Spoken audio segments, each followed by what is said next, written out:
I was quit Disney. You did it. No, all the time I've sat there, I've had to speak Cambridge. Okay, give them one. Good morning, everyone. Really nice to see everybody here in person. I can't believe it. It's hard to imagine that we're here after the long year. So, Human Services, good morning, sir. It's 10:02. Let's start the Human Services meeting. Do we have the motion to accept the minutes of, second? Okay, Don and Darrell? Okay, all in favor? Aye. Okay. Now we're going into, department heads. I saw Mike come in the door. Youth Bureau, you want to come on up?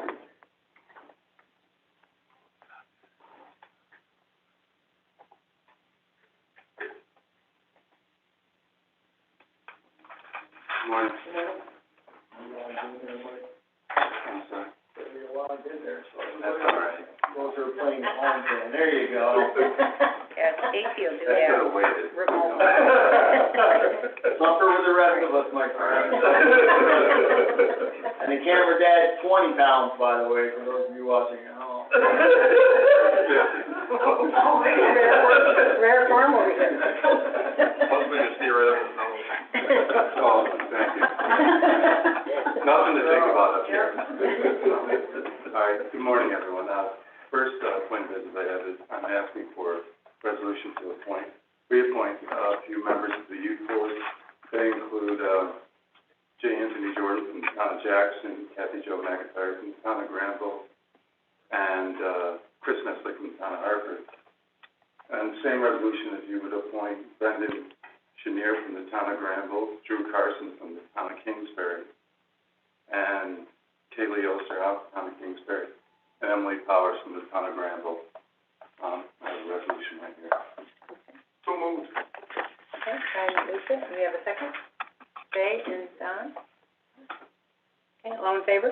Aye. Thank you. Thank you.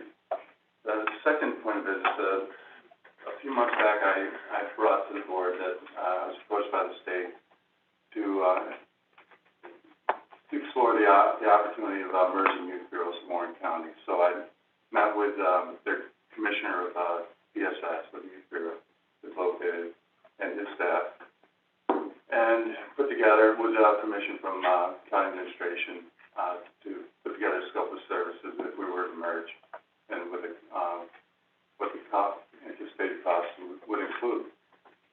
So he then subsequently presented last week at his committee meeting and brought it to his oversight agency, and there was no pushback on going forward. So at this point, if we could, I know that the discussion has to include county administration as well as Roger and of course the treasurer. And I'll give you basically a brief overview of the scope of services. Essentially what they're looking for is promote positive youth development wherever they can. They currently don't have a full-time staff person doing that. We don't either. And that was through budget cuts from the state from us. So we had to modify our delivery of services. And basically, at this point right now, our youth bureau person is part of me. That's it. This opportunity that, if in fact we do choose to merge in Warren County, would give them a 50% youth bureau person to promote positive youth development, as well as us, to be able to do more. And we're asked to do more all the time. And there are times when I have to say no to school districts for different things along different programming that I know we could do and deliver well, but we just don't have time to do it. So that would be a collateral benefit to Washington County. Now, the scope of service and the contract would cover all that cost. The merger would not increase any local costs to Warren County, but we'd be compensated through the contract to provide those services to Warren County. In addition to that, I think it would increase our positioning down the road for future funding. As grant funds can come available, and there's no doubt that funding eventually is going to get tighter than it is today. I feel that it would position us to give us more of a competitive advantage to have a joint, well, it would be one application, but it would be serving two jurisdictions. So I feel confident that that would be a positive.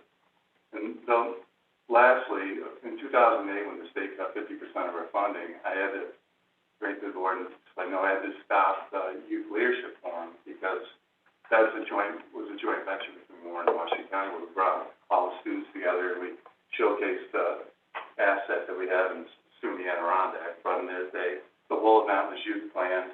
I mean, it was a great opportunity for youth leadership. And I know that would be a no-brainer. The path forward, if so inclined to explore it more, would require county administration. I had conversations with Melissa. She's been very supportive all the way up to when I met the second time with Warren County, and as well as Sam and Brian. So path forward would include county administration reaching out, or Warren County reaching out to us. And as we enter the budget cycle we're in right now, sooner rather than later, to work out the scope of services, the contracted amounts, and I just think it's a great opportunity for the county. At first, I was apprehensive. The state asked us to be them. We met, and after a couple of meetings, I think it could benefit us all greatly. So, I guess, I don't know that this fits, but it brings a question after hearing it for the second time. Is there an opportunity to put this in our shared services? I don't know that there's savings because everything's building and we're gonna do more. So I don't know if there's savings both sides, but if we put this in our shared services, there might even be a chance for even more revenue in it. You're right, Brian. I think there is. When you look at some of the services I know that they would be looking for, there will be cost savings. And some of them we probably haven't been doing either.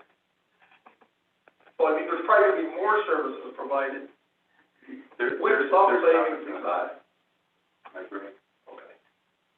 Yes.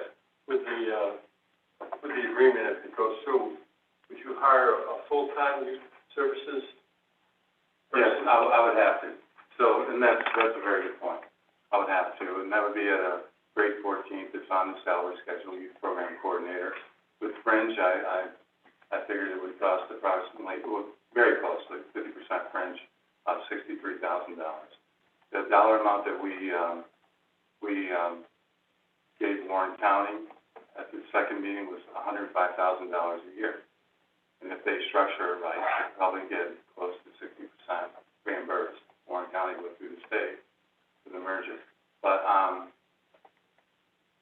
it's a good point. And in the term of the contract too, I spoke with Roger, and I said I threw out a 3-year MOU, and Roger said it might be better to go 2, and to follow the same schedule as the term of the board.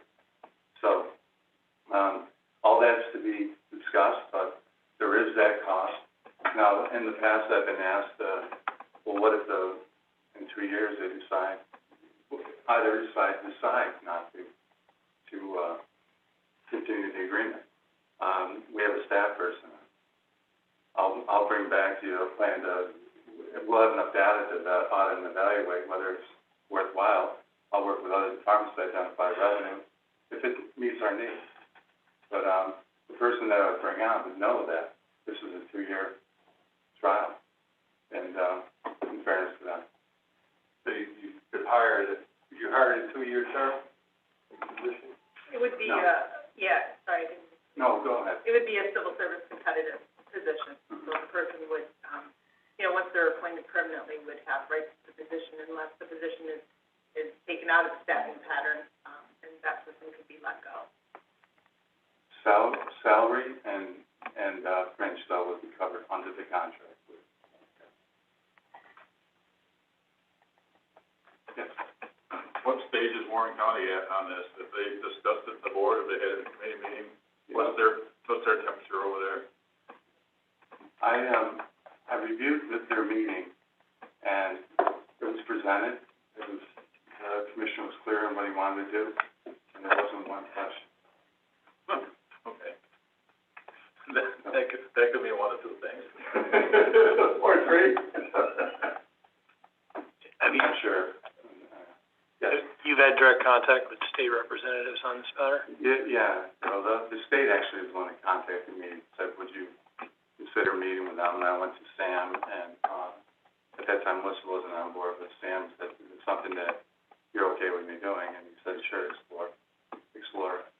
So, Did you get a sense for what kind of support you'd get from the state, or we could get from the state? now, that brings up a whole other point, the path forward. If we were going to do that, the state would have to approve the plan, the merger. And then we'd also be commingling other plans, like SJP, which Andy probably wants to run right now, but, all those other things that we do together that be part of a larger plan. But I don't believe there's gonna be any, reluctance on part of the state. We're on good terms with the state, they know what we do, and I feel confident in that. But whatever we come up with and agree to do, collectively with Warren County wouldn't be final until the state puts their stamp on it. That's correct. And just so you know, across the state, there's two other counties that merged, Orleans and Genesee County, and they've been doing it. And we have a template to work off, and Roger, of course, so, if we move forward in that direction. Yes, sir. So, 3-year MOU was their idea, or? That's mine. Okay. And Rogers, too, I like Rogers going with the board. I like that idea. My question is, should it be 4? Because 2 years, you could still be putting a thing together. Like, I'm wondering, should it be longer, especially to hire that person? If they know it's 4 years, it might be a little easier. I like that. Roger, I'm sorry. Yeah, so my thought in the 2 was, sometimes elections change things and different people get appointed and things like that. So it would be an easy, instead of trying to disengage mid-agreement, it would be an easier way for both boards to come through their budgets and say, okay, here's what we're gonna do. So 2 would give us long enough to try it, and, but would also give each county an out if they decide at the end of that board, basically the board cycle, that they want to do that. It could be 10 years for all that matters, because there's gonna have to be a provision for an out, and with proper notice, so that everybody has time to disengage and budget appropriately. So it's in all likelihood going to end at the end of a year anyway, because of the need to plan and budget for whatever the next cycle is if it changes. So it could be 4, it could be 6, it could be 1. I just thought, the 2 is a nice number, because then it forces a decision point each time the new board is incoming. I was just thinking 4, so that the people directing the program have a little less influence from us in getting that straightened out before we intervene too far. Yeah, there's no reason it can't be 4, I guess. I guess that's what I was. Or 3 or 2 or. Because, I mean, there's going to be a lot of bugs to work out, and not that for 2 years is not enough to do it. Yeah, I would agree with. Yeah, I was gonna suggest, is it possible, instead of doing 4 years, put 2 years and automatically renewable, except unless there's notice 90 days ahead of time, by either county? Would that give us, if it's not working, a better out at that period of time versus trying to break the agreement in the middle? Again, that we can structure it however you want to structure it. I probably wouldn't automatically roll it for the first cycle, because you kind of want to force a pause where everybody says, okay, is this really what we want to do, versus having it roll. But if it's working, then you would say, sure, not, however much, and I would have to defer to the budget officer and folks like that, how much lead time would it take us to disengage? For us, it might not take us much time at all, because we have a very well-developed program. It might take them a... They're going away, Right. it would be a bigger problem for them. So again, that's part of the negotiation process, but it can be, and I have no idea what their thoughts are on how long they'd like to have it either, which would come into play. Yeah, I just want to reinforce Brian's point, having personally lived year to year on a multi-year program, not knowing if you'd survive under sequestration and stuff like that.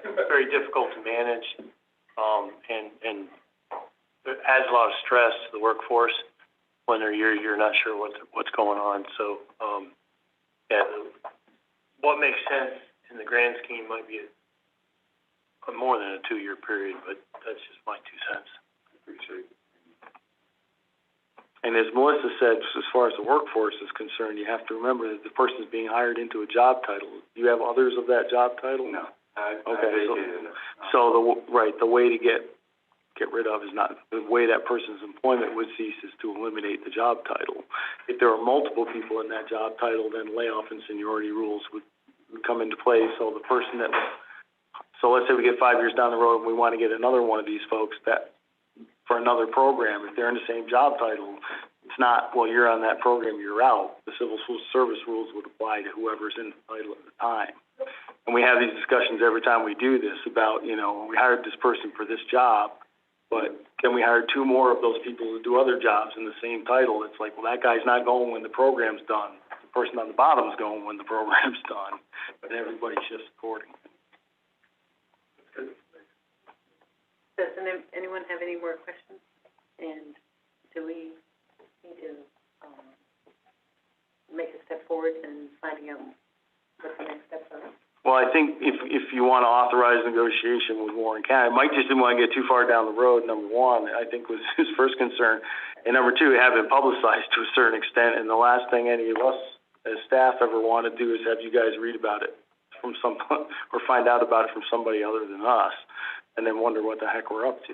So if it's time now, since it came out in public through their committee meeting, to bring it to you folks and then say, is this something, as a larger group you want to go forward with? And if it is, we'll go forward, we'll bring you back a proposed agreement to look at, and we'll take into account your thoughts about the term and whatever their thoughts are about the term, and then come back to you with a draft agreement to say, this is what we're talking about, this is, a firmer set of the costs, and I think when he was talking about starting at 2022, right? So then we can incorporate it in the budget and start at the head of the year. But it could be a real quick agreement, or it could be, it's easy to say yes, it sounds like a great idea, but then you got to get into the actual scope of services, and that's where the rubber meets the road. And that's why I went to the shared services, because that has to be done by the end of the year for the new year in order for it to work. So I wanted to make sure we incorporated everything at once. So if the committee wants to,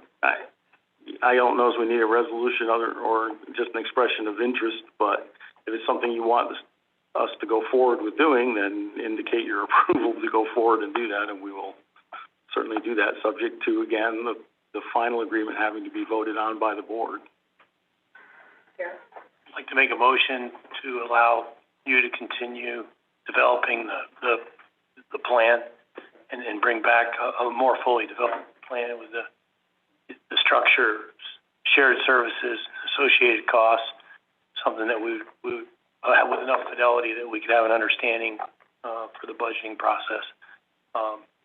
If that. I'll second that. Any discussion? All in favor? Aye. Okay, thank you. Thank you, Mike. Thank you.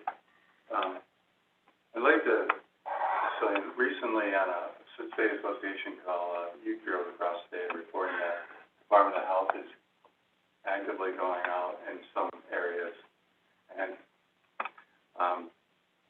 getting involved in recreation programs, saying, do you meet the qualifications to be a day camp, which would open your programs up to a lot of state oversight and requirements that truly are, I believe, unnecessary. In 2012, they expanded kind of their role. Locally, if we funded your rec program, we were responsible for the oversight through OCFS regulations. And then the state came out with, if there's any activity with a risk of significant injury, you may be required to in fact, file as a day camp. And their risk of significant injury, that definition is pretty ambiguous and vague. So if you do anything off-site, you could say if you have risk of significant injury. If you take the kids to swimming, if it's even though it's a Department of Health approved beach, that's a risk of significant injury. You need your own lifeguard. Even though the other lifeguards are there and staff that plant. You need nursing oversight, you need medical oversight. So if you were approached, I'm just going to say, if you're approached at all by Department of Health, please reach out to us, and we would like to help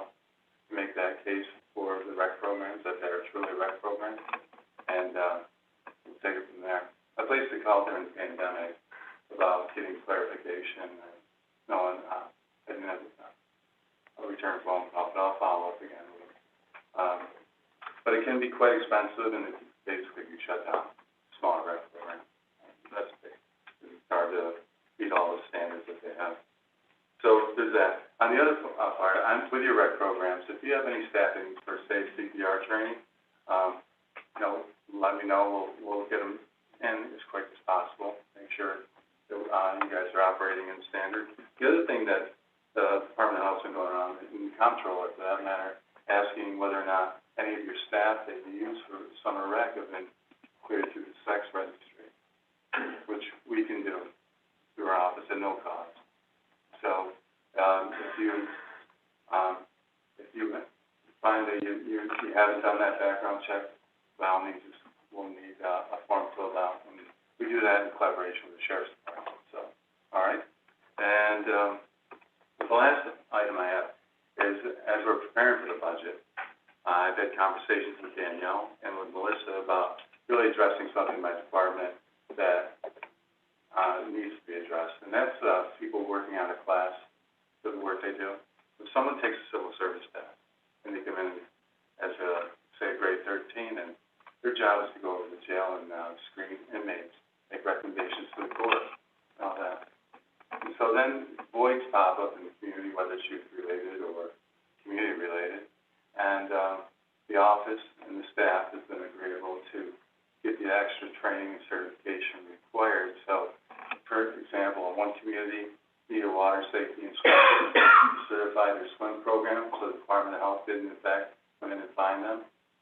My pretrial services coordinator, who happens to be, unfortunately for him, the youngest in the office, and a good swimmer, took Memorial Day weekend, went and took a 16-hour training course so that he could meet the need of a local community. That's just one example. We had a water safety instructor, I had a lifeguard trainer, I had a criminal thinking instructor, I have a workforce development specialist, I have a safe sitter programmer, I have a instructor for distracted driving, defensive, alive at 25, all these other roles that my employees play. So I'm going to bring something to the board on the budget just to address that. And I've been working with Danielle and Melissa, so that's where I'm going. I'm just giving you a heads up. So, and there's a way to cover those stuff too.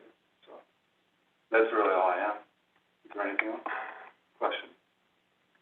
I don't have any questions. I think we just learned a lot about what your department does. Oh, You got a multi-hatted. I know, I forgot to. Thank you. So, thank you. Thank you.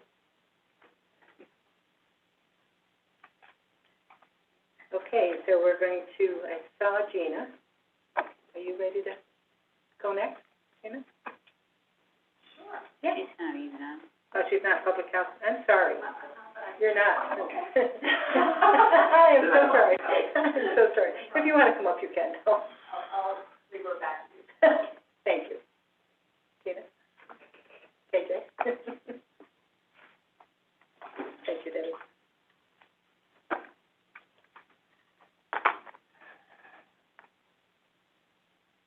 Good morning, everybody. Good morning. So the first thing that we have on our agenda is our preschool service coordinator for early intervention programs. We actually had this approved a while ago. We never filled it.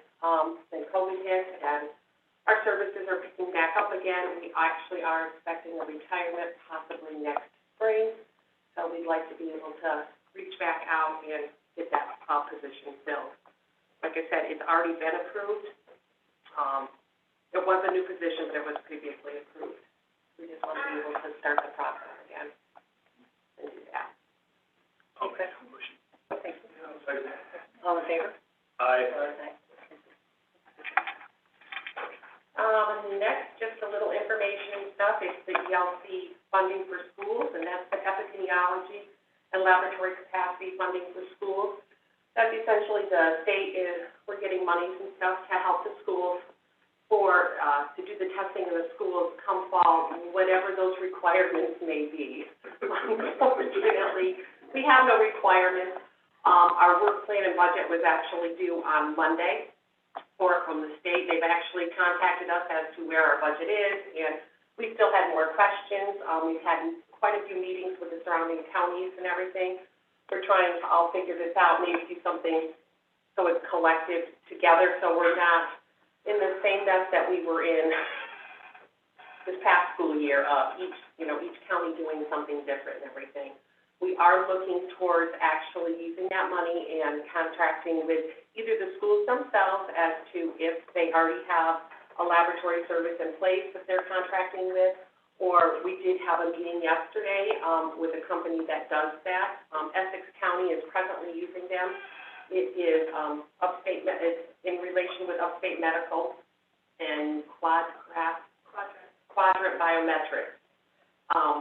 They're already working with Essex County. They've been doing their schools up there, but they're willing to, work with other counties and stuff. We had a meeting with Saratoga, Essex, Warren County and stuff yesterday. So we are contacting them today to get some more information from them, just so we have some information to bring to the schools, to see what the schools are presently using, and give them the option as to what they want to do.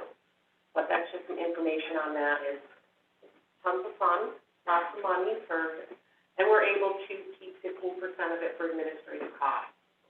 For us doing that. Yes.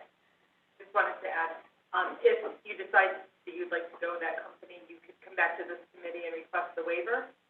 Or if you needed other services to pick from, we could put in our, Okay. Yep, and I do know that, Dan Cools, Dr. Cools from Saratoga County, he's also working on RFPs if we all need to have them and stuff, so that we can do it collectively. So, Dr. Cools has really been, a good, strong leader for us and stuff and helping us out that way, so. The next is the appointment for the Director for Public Health. I just want to let you know we're moving along in the process on it there, and we'll be bringing more information and stuff to you. But we are moving on that process. Then under miscellaneous, of course, I've learned from Patty the best. We always have them. It's just updated information, actually. So our last per diem clerk is finishing this week that we had hired for COVID resources and stuff like that. She is finishing this week, because we're pretty much now in office, caught up with everything with COVID related. We still have some pods that are gonna be happening, and we've kept her on payroll so that if we need to have the extra help for that, and she is available, that she can help us with that, because she has been a great help with us doing that. Because we have added, 2 more pods, they just keep coming. Think there's gonna be an end, but there's not. When we went out to every town and did the pods, Whitehall, unfortunately, we had scheduled them before we had the approval for the 12 and up, student population to be vaccinated. So we are making another round up in Whitehall to be able to do the 12 and plus, kids. So with that being, once that is completed, that way we can hit every town with that. They've had that opportunity. We are doing the pod at the fair, as requested and stuff, and, that will be on the 9th and the 30th, and we're hoping that we get a good turnout for that, so if you can get some word out on that, because the links have been out for that, and very small sign-up as of right now, and it's next week already that we'll have it, so we're trying to get the information out there. We are learning that, some of the private colleges are requiring the students, when they come back in the fall, that they must be fully vaccinated. So that means vaccinated and be there 2 weeks post. So we're hoping that maybe the fair pod that we're doing, that they can get in there, the Whitehall pod that we're doing. And we did add another pod that we just added. We're calling it our college and community pod, and that is going to be in August. And,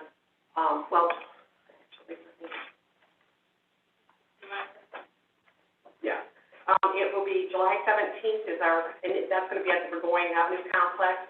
That's our college and community. And then the second one that we'll do for that, for their second doses, will be on the 7th.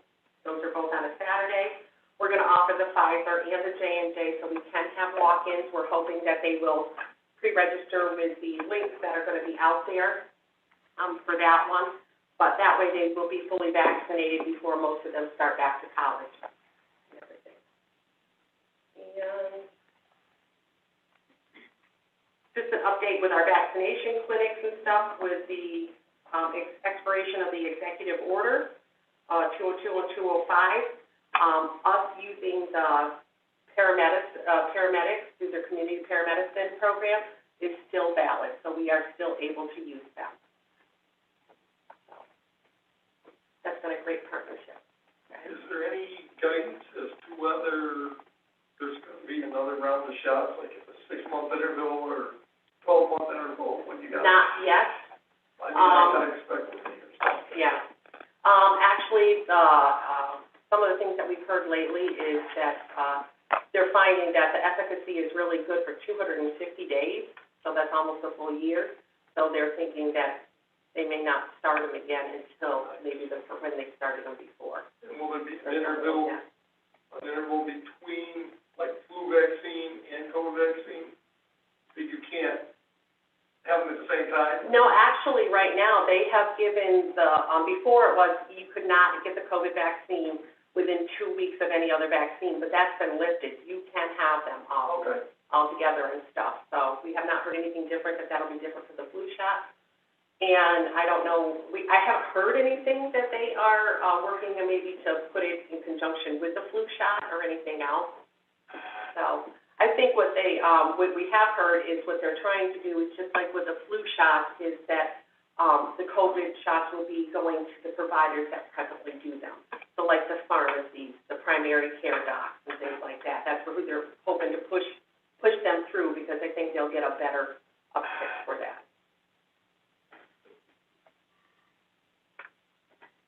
Any other questions? I have one. Okay. So on the school testing, is that, there's obviously limited companies, so we're talking about, sole sourcing, is that what we were talking about with coming back on that? So if we go out with a provider, there are very few providers that probably do that? There's very few providers. The list, there was like 4 other ones that we have, that they have listed, but they're like in New Jersey, things like that. So we're not sure what their capacity is for us. And again, we just need to bring the information back to the schools, because the schools, if they're happy with their current testing procedure and stuff, then we want to give them that option that they can continue what they're doing and stuff, and then we would just reimburse them. Okay. Our fiscal officer went through and did get the enrollment, the most current enrollment for all the schools, so it's broken out by a percentage, so they'll all be getting their percentage worth and stuff, so it'll be equal that way, so it won't be that, one school district is using up all the funding for an outbreak or whatever, and then the other ones don't get it because they haven't used it. They all get their share of it. Thank you. However they use it. Yep. Anything else? I did have one question about the rabies. Did you say that the rabies are starting back up again because there's rabies shots? Rabies clinics are starting back up again, yes. Our first one is July 10th, the Saturday after the fair time. Okay. Because these could be people. Thank you. We will not be having as many rabies clinics this year. We are only required to have 3 in order for the grant year. I mean, we will have more than that. We did get our 3 in for last year, so that was covered. But we usually end up with like 9 of them, somewhere around there every year and stuff. But we'll probably have 7 or 8. But the schedule is out. Thank you. Thank you very much. Good to see you both in the room at the same time. Okay. So we're going to go to social services and Tammy. Thank you.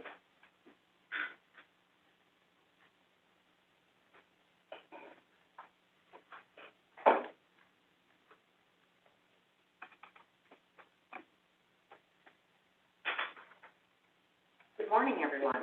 Morning. I thought it might be best to start with ERAP, since I've been communicating with you over the last few weeks about the numbers on that. If you have any questions, today is the 30th day of that window where the priority groups were, be given that preferential status within the program. We haven't seen any kind of a huge uptick, and I don't have more up-to-date numbers than what I sent you via email yesterday at this point. I should also say that, I've been talking to you about our broadband issues and not having enough access part of the switch that is supposed to happen includes the replacement of certain other pieces of equipment.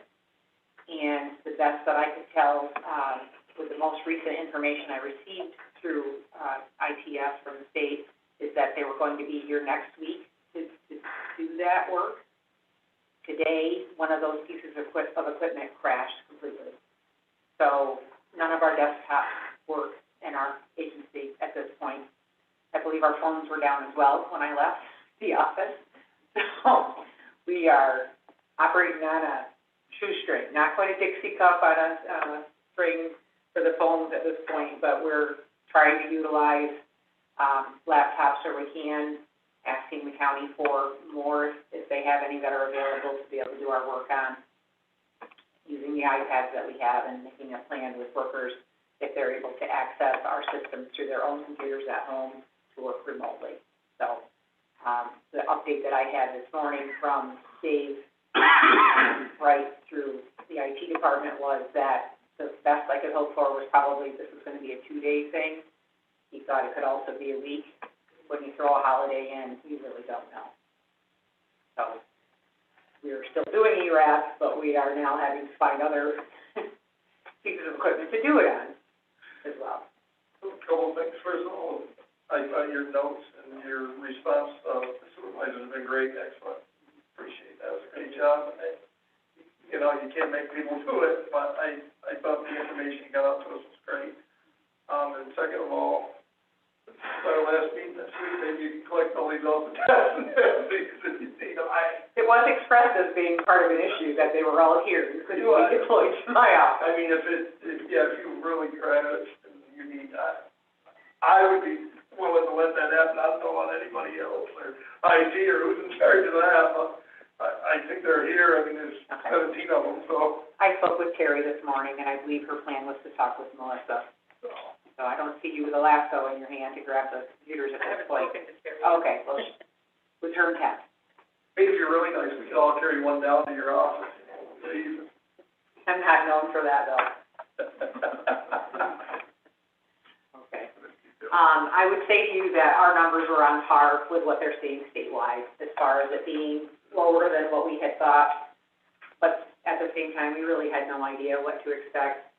And one of the functions of their system that was supposed to be so reliable broke on the first day, where people could go in and start an application, stop it, and go back another time and resume it.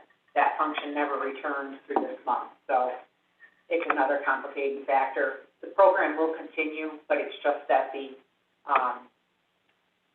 categories that it's available for will open up, and the belief is because then it'll include more of the larger landlords, and obviously in some of the more urban areas of the state, it'll go more quickly now. I've still not received information on how much has been asked, like with these 200, say, applications that have been approved or completed. I don't know how much they're asking for, but at some point we are supposed to be given that data. I have a phone call scheduled with the state tomorrow afternoon, where hopefully they'll make some sort of promise to us about when they'll get us the data, and hopefully I'll know more at that point. So moving on, I want to, I guess, similar to what Mike just did, to sort of forecast for you intent for at least this coming year, if not sooner. I want to be able to review with you a bit about some of the programs that work within our child welfare system within social services. So I want to, some of this might be basic, and it might, or it might not, but it's going to be sort of the soup to nuts, what happens when child welfare services is involved in families within the county. Because it is my intent to ask to sort of retool my department and rebuild a part of the foster care unit that we eliminated after the recession of 2008. So we have child protective services, preventive services, and foster care. And the goal for all of our services is to strengthen families and keep them intact. We offer the services of case management by our workers to prevent removal of the children from their home, and we also refer families to other services that are available in the community, as well as the array of services that Mike spoke to you that are available through our STSJP funding in collaboration with Alternative Sentencing and Youth Bureau. Beyond that, we also have contracts with 2 other agencies, voluntary agencies that provide services to us that are intensive preventive services and would provide more contacts and access to additional support beyond which my caseworkers are able to do. And between those 2 contracts, that can cover 14 families in the county at any one time. In the worst case, when we can't reasonably be assured of safety for children in their home, they do need to be removed from their home. We talk with families to find out if they have anybody else that they can utilize as a natural support for them. We call that a safety plan. There may be something else that gets put into place before we officially do a removal, but worst case scenario, we are doing a removal. We then are first looking to see if there's a relative or some other adult that's known to the family that would be a resource for the children to be taken care of. The goal that we are always working on when we do a removal is reunification. So regardless of whether it's a family member or a family friend, if that's called kinship care, and we are always still looking toward bringing the children back into the family's home. If that kinship home falls through because they've agreed, because it's very compelling at the time, but then when they have the children there, they realize that they're really not set up in a way that they can provide the care that's needed. Or if we can't find a family, then we look to the traditional track of foster care. So it would be somebody that's a trained, certified foster parent, and we would be placing the children in those homes.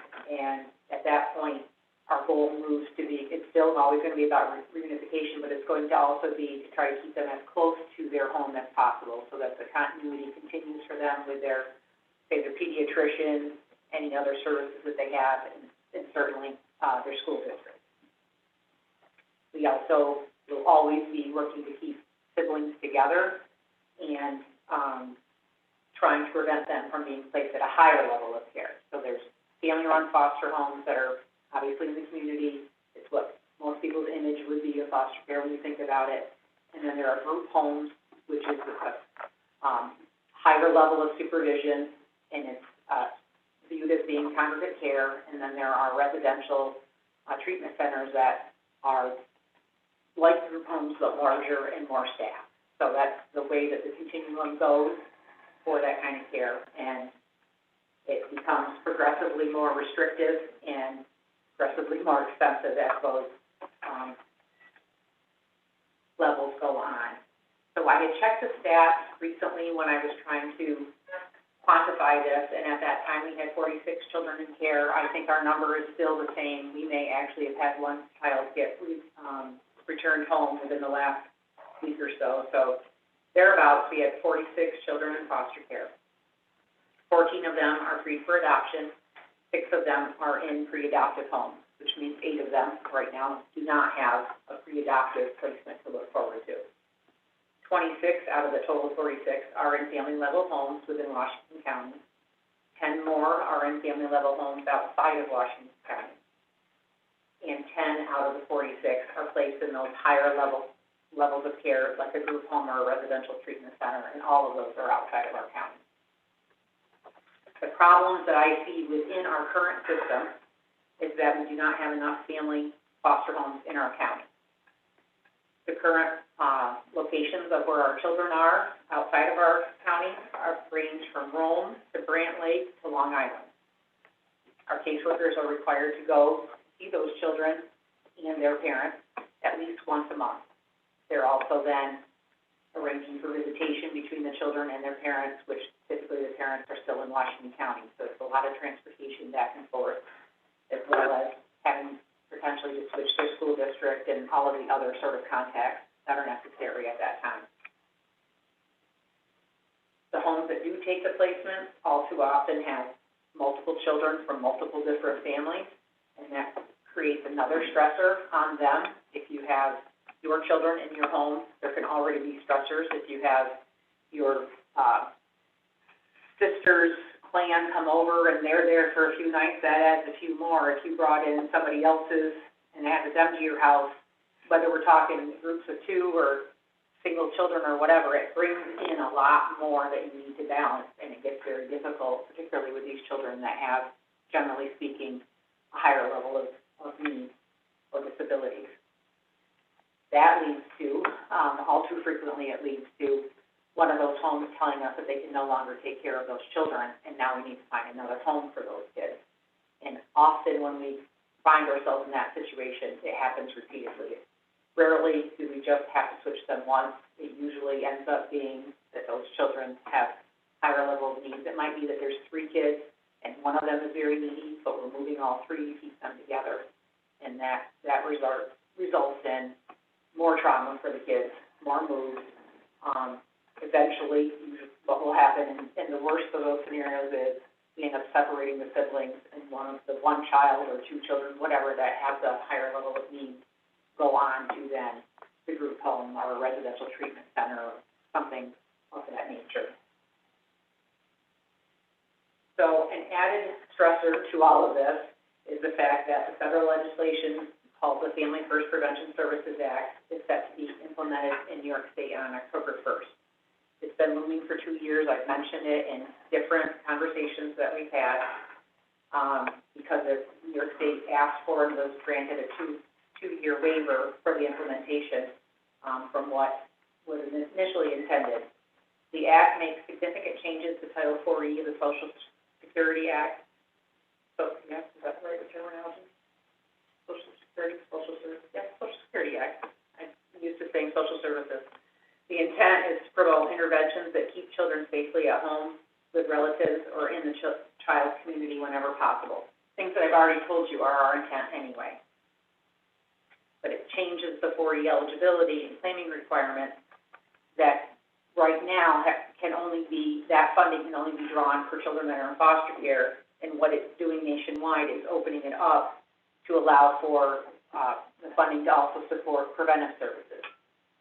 So the change is to, the intent of the law is to provide a higher quality of care in those congregate settings, as well as providing more preventive services. In the rest of the country, where there aren't preventive services, or there isn't funding for the preventive services, that's been viewed as a very positive impact. But for us, because we already have, through New York State, a 62% reimbursement on preventive services, it is not as welcome of a change for us, nor will it be as successful in its intent to change our system as what the federal government had intended to start with. Because what it assumes is that by telling us to abide by their roles, their goals, which we already have, and threatening that we'll lose funding if we don't, that they'll improve our rates of placement. And I'm here to tell you, we don't have any children in foster care that could be back in their homes at this point. So not having enough foster families, I see as being a problem now, but as this legislation gets implemented, I think the fiscal impact of that will also be greater. If we don't have children that are in homes where they can have the sole focus of the families and have their needs attended to and addressed at the same time as we're providing services to parents, those kids are going to be in foster care longer. That's what we're seeing right now. It will continue. And then as the kids, if they need to go to a higher level of care, that's where a large part of this regulations come into play. And I think that by having more homes, we would be able to shorten that length of time in care and prevent some of those higher level placements.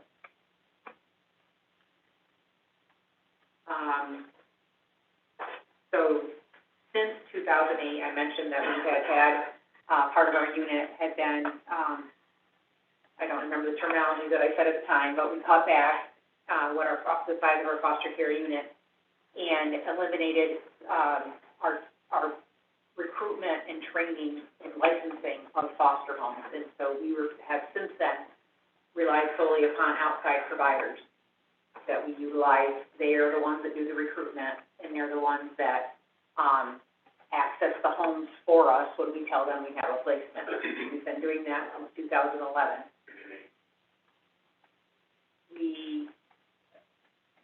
I don't regret the change that we made at that time. It was necessary. If we had to cut staff, that was the best place for us to do it, because there was another way to have that need met, and we were able to do that without layoffs.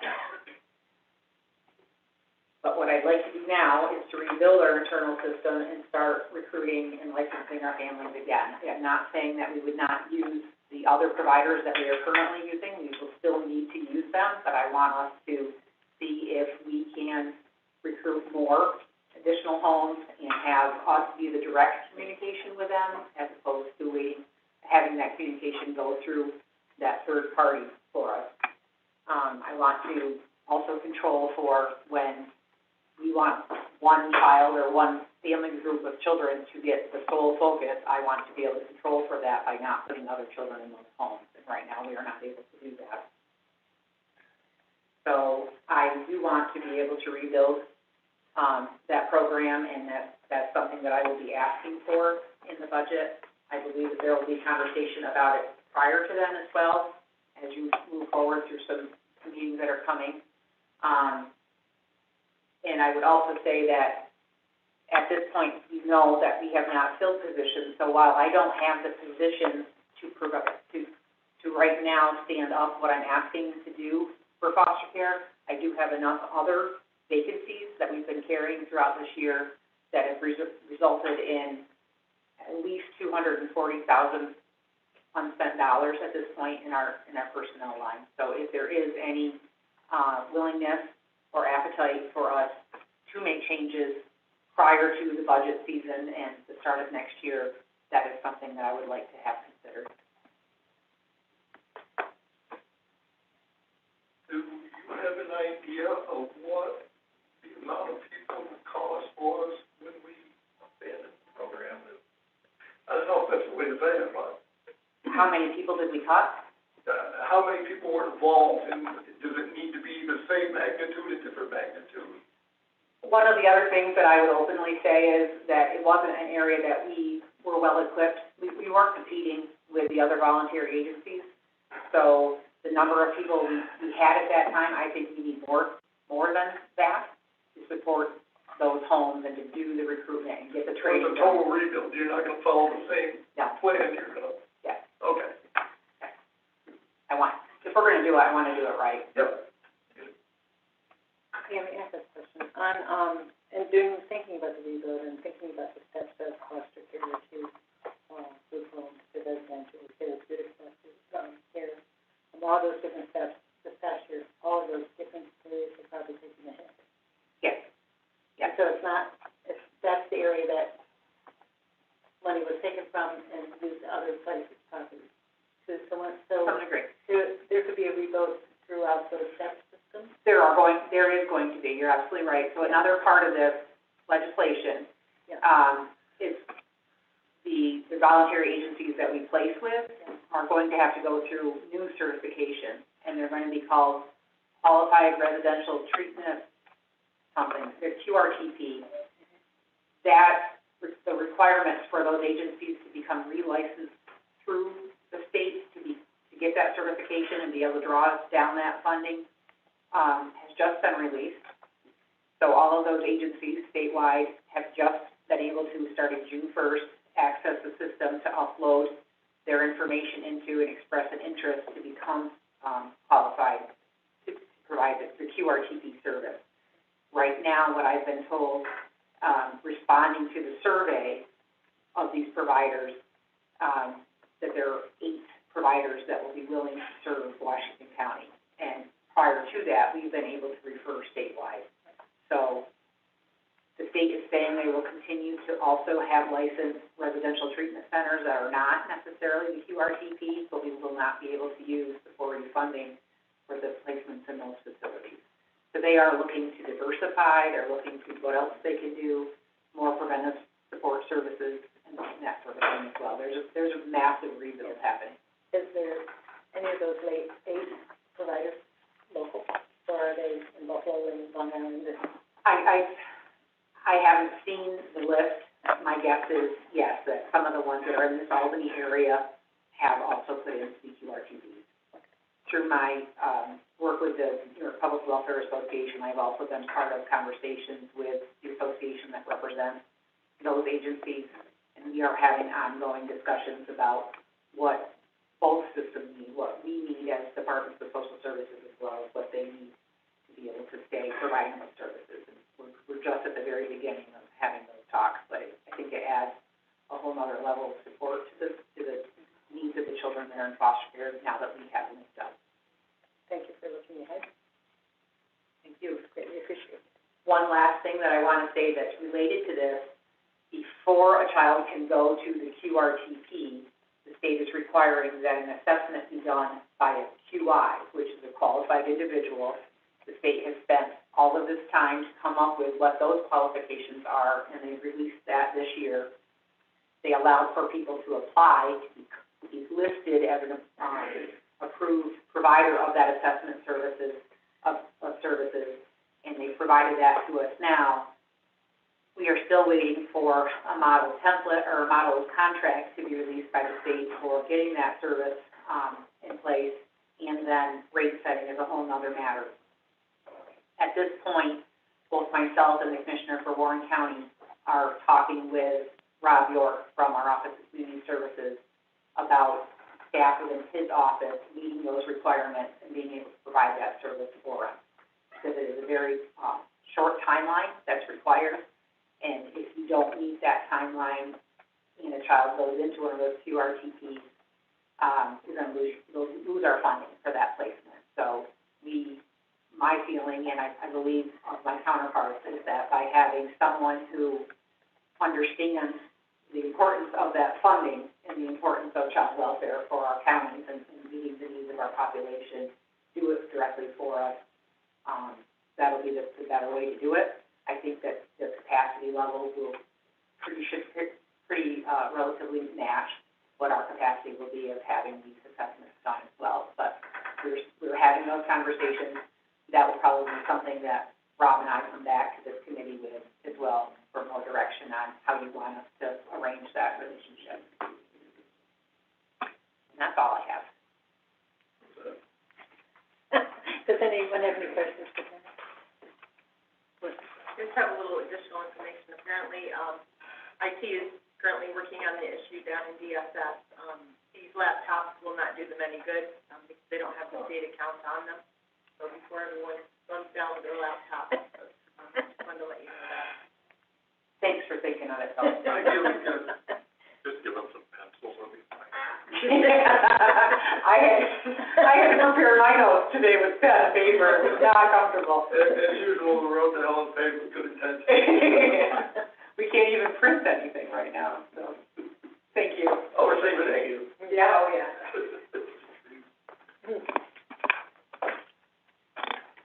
Okay. So, Ken, welcome.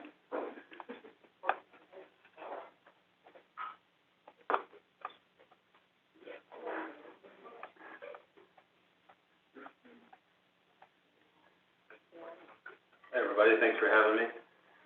I really just have a request to backfill a position that we currently have. Our as-needed part-time bus driver, Andy DePaulo, is no longer with us. He's got more important things to do, like be a grandfather. So I'm requesting to backfill that position, and it's an as-needed position. Right now, our primary driver is Art Belden, because most of the days of the week, but we have those ones and twos that pop up and have veterans that need to go down to Albany State Hospital. That's it. I'll make that motion. Thank you. Second, Dave. Thank you. All in favor? Aye. Aye. Thank you.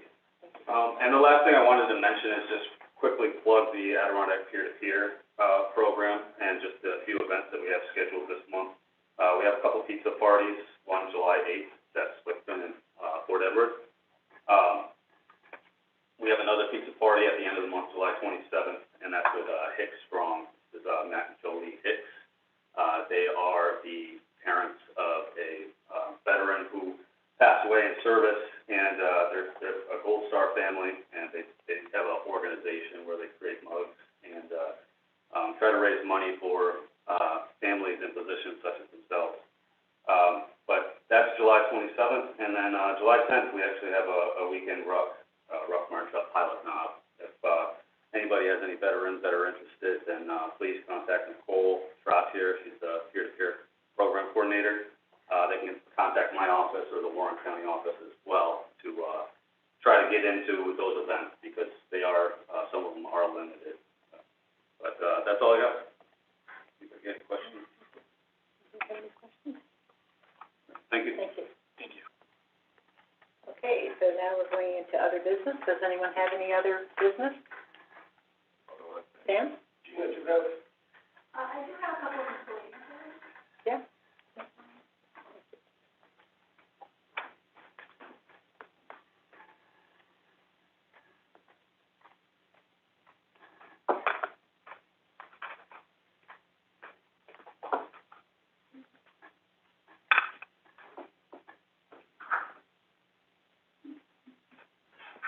First, it's nice to meet in person, so thank you for giving us the opportunity to meet in this hybrid model. It's really appreciated. I really only have a couple of updates. Last month, I spoke at committee about the American Rescue Plan funds that we would be receiving based on 5 grants. That amount totaled $241,243. Last month, I shared that we didn't quite have a plan. At this particular time, we are looking to put that into the 2022 budget, unless opportunities arise where we could spend it earlier. For instance, if we receive approval from the state to use the fund towards the purchase of vehicles, we may honor or consider that proposal. We did learn over the last couple of weeks that NYSOFA is going to be giving us additional unmet needs funds. Unmet needs, if you recall, is a funding source from the State Office for Aging. It's 100% dollars. We were advised verbally that we would be given an additional $85,000 to spend by the end of March in 2022. So at this particular time, we most certainly want to focus those funds on our wait list for in-home services. I'm not sure if we're going to be able to use all the funds in that manner, just based on across the United States, it's a nationwide epidemic of trying to find home care aides. So to find aides is a challenge for us, and so if we can't use it in that manner, I want to look at the possibility of expanding our transportation services for older adults, looking at, for instance, more non-traditional models that are out there. Some of you may have heard of the Go-Go Grandparent model. There's also been, in the past couple of years, a program called Uplift that was operated through district money through Baywood Center. They may work with us as well to kind of look at, again, non-traditional ways of providing transportation for older adults. The last item that I have is just to give you an update that we are very pleased to share that 2 of our congregate meal sites will be starting to serve meals. We're hoping for tomorrow to be our start date. The Kingsbury Senior Center and the Cambridge Senior Center are both subcontractors of Office for Aging. They have been open throughout the pandemic, the majority of the time, offering senior center rec and ed activities. At this particular time, we do have a plan in place to start serving them our nutritionally balanced meals. As far as Whitehall goes, that is under Washington County's jurisdiction, and right now we're in conversation with the American Legion about opening up that center as well. Well, I have. Anybody have any questions? I have one question, Gina. With the heat and everything happening the last few days, I was wondering about, like, people that get Meals on Wheels, and, the drivers are so good, and I'm sure they're checking to make sure they have hydration and air conditioners or whatever they need to stay in their homes. And hopefully we don't have this happen again, but we might, how does that work? Yeah, so we do work with, work with public safety. Over the past, we've worked with local fire departments to be identified as cooling stations, for folks in times like now with the heat wave. We also have a few fans that we can provide, older adults as well. In addition, we do go through, if people are heat eligible, we are able to offer air conditioning units to add. We also have funds, that can purchase items like air conditioners or fans if we do run out of the fans that we currently have in stock, and if they're not qualified for heat. Thank you. Thank you for that information. Yeah. Any other questions? Okay, thank you. Thank you very much. Okay, so is there any other business? Yes? Yes, Brian? Well, I'd like to thank Sue Clary for her work with Salem and Hudson Headwaters and all that came to fruition. And it was just a wonderful story that Mark Mulholland had last night in the news, and went to Salem and seen all that, and I think you deserve a recognition for seeing that to fruition, because it probably wouldn't have happened if Salem hadn't taken the lead. No. Thank you, but it was everyone, Jackson, it was, town of Jackson, it was the town of Hebron, it was Rupert, and it was all of our surrounding towns that, Somebody had, yeah. thank you. You're welcome.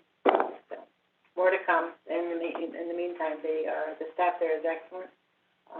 We have had, Christine, who is a nurse practitioner, she's gone to Haiti, she's gone all over, she loves the band, she loves the community already. And Kristen Muller and, incoming nurses. In the meantime, Dr. Swainland, Dr. Sutherland, Dr. Gallagher, have all been coming in, periodically, because they can't stay away, I think. I think they're just having too much fun, quite frankly.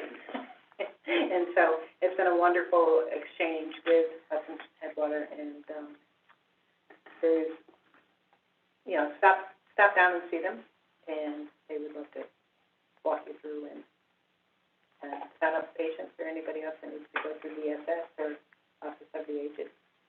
They're more than willing to, they're there to serve, so thank you. Anyway, do we have a motion to adjourn? Yeah? Okay. Thanks, everybody, for coming. Great seeing you all. Have a real good day. Stay cool.